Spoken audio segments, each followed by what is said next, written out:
libro de Nehemías a mí me potencia. Leer las características de Nehemías verdaderamente es impresionante, ¿sí? Yo quiero hablarles en esta noche un poquito acerca de este tema. Siempre los que han sido llamados y escogidos con propósito divino, siempre han tenido oposición.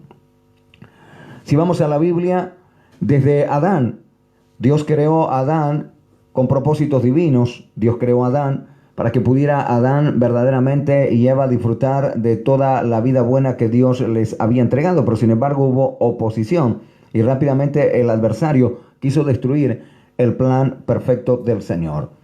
Si miramos en las Escrituras, hermanos amados, tenemos a otro hombre llamado José. Era un hombre visionario, era un hombre que Dios tenía propósitos divinos con él. Y rápidamente también en su edad precoz tuvo enemigos, tuvo gente que se levantaron contra él. Si miramos más antes y miramos la vida de Caín y de Abel, sabemos que Abel era un verdadero adorador, era un hombre que amaba a Dios y era un hombre que estaba dispuesto a darle a Dios lo mejor, pero rápidamente se levantó una oposición contra Abel cuando vio Caín que Dios aceptó lo que estaba haciendo aquel muchacho llamado Abel. Siempre que haya un llamado, una elección, siempre que Dios tenga un propósito divino con alguien, ese alguien tendrá que pasar por oposiciones. Claro que sí.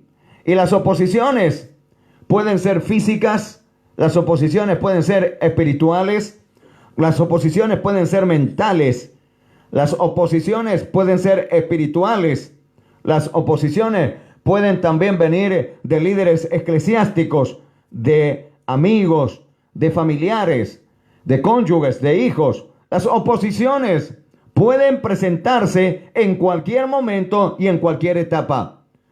Ahora, es importante saber que los que somos llamados con propósito divino debemos interpretar que cada oposición, escuche bien, que cada oposición no es el final de la continuación del propósito.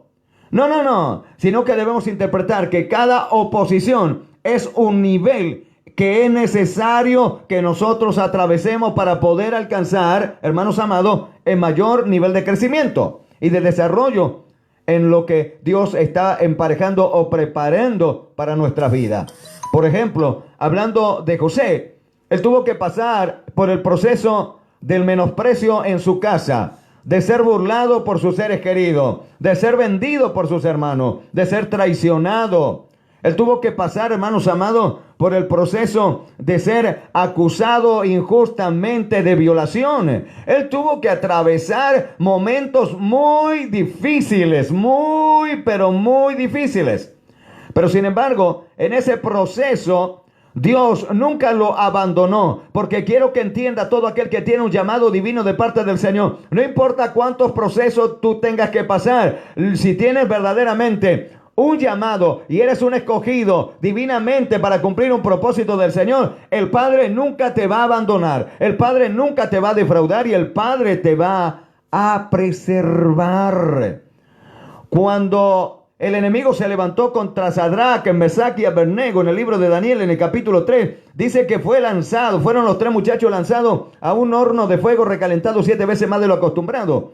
Pero sin embargo, dice las Escrituras que el fuego no le hizo ningún daño. ¿Por qué? Porque Dios los había escogido con propósito. Y esto va para alguien que a lo mejor está como estos tres muchachos, que se encuentra, que está como en un horno de fuego, de problemas, de lucha, de adversidad. Dice la Biblia que Dios mandó a su ángel y el ángel de Jehová estuvo con estos muchachos para librarlos de aquel horno y no le hizo ningún daño el fuego, sino que salieron ilesos. Así que te recuerdo, si estás pasando por un proceso, Dios sabrá preservarte. Daniel fue otro muchacho que también tuvo que pasar, hermanos amados, por una tremenda oposición. Daniel, hermanos amados, sus enemigos lo odiaban, querían verlo muerto, querían verlo destruido. Claro, ¿por qué? Porque la obra de Daniel era injusta. ¿Por qué? Porque estos muchachos, los 120 sátrapas que perseguían a Daniel, tenían problemas en su estima, tenían un montón de complejos internos, y eso le pasa a la gente que verdaderamente no busca a Dios. Entonces,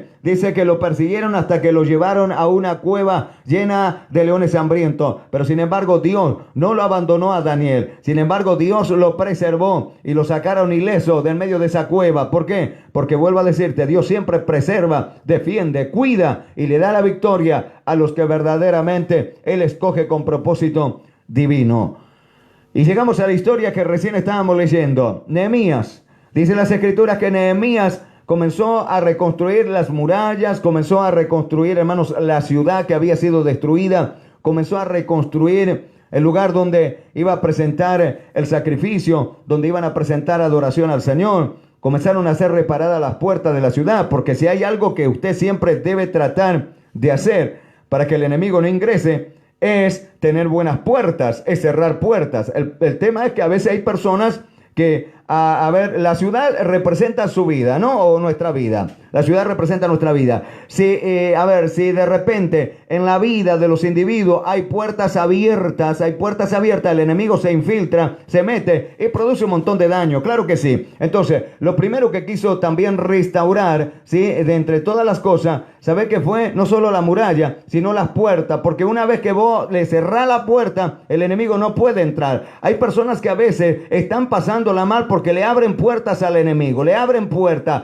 ya sea en el área emocional, en el área física, en el área de la economía. Claro, cuando le abrimos puertas al enemigo, el enemigo puede ingresar. Pero ¿qué hizo Nehemías? Comenzó a restaurar las puertas.